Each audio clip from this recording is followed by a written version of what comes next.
Well, I'd like to begin by sharing with you what it was that impelled me to start doing the research that resulted in my creation of this course. That happened when I became aware of the fact that in the history of our country, Jews have never exceeded more than 2.7% of the population, yet have written more than 80% of the songs for Broadway musicals and the Great American Songbook. And since the first meeting of the course that resulted from this research falls on April 5th, the afternoon of the first evening of Passover, I want to remind you that all of my Zoom classes will be recorded. So if you are planning to host or attend a Seder on the 5th, you will be able to view the recording later, or any of the recordings of the future courses or the future classes at your convenience. So in this course, we'll be looking at the cultural, economic, and religious factors that help to create such a phenomenon. Then we'll explore how these factors influenced 8 of the Jewish wordsmiths of the first 6 decades of the 20th century to 1, write lyrics that began to suggest the intricacies of modern life in ways that could be understood and felt by all who heard them.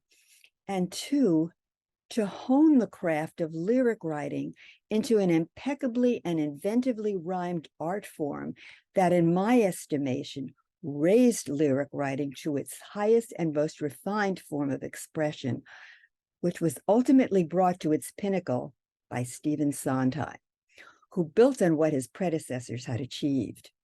Now, as many of you know, I do a separate 8-week course on Sondheim, so he's not part of this particular course, but perhaps in the future I can do an updated version of my coverage of his remarkable career. But the lyricists I do cover in the course will include 2 who did have an impact on Sondheim: his mentor, Oscar Hammerstein, and one of his favorite lyricists, Yip Harburg, who, with composer Harold Arlen, wrote the score to the film The Wizard of Oz, and Over the Rainbow, and songs like April in Paris, Lydia the Tattooed Lady, and many others.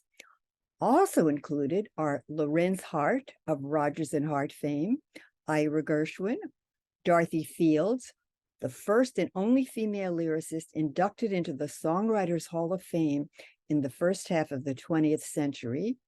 Then we also cover Sheldon Harnick, who, with his composer partner Jerry Bach, gave us the Pulitzer Prize-winning musical Fiorello, and the legendary Fiddler on the Roof, which has had many revivals and will be having another revival soon in San Francisco.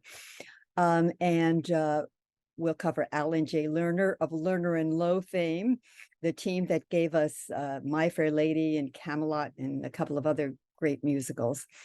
And we'll have in part of this lineup Kander and Ebb. That's Fred Ebb, I should say, with his composer partner, John Kander, who wrote the scores to the hit musicals Cabaret and Chicago.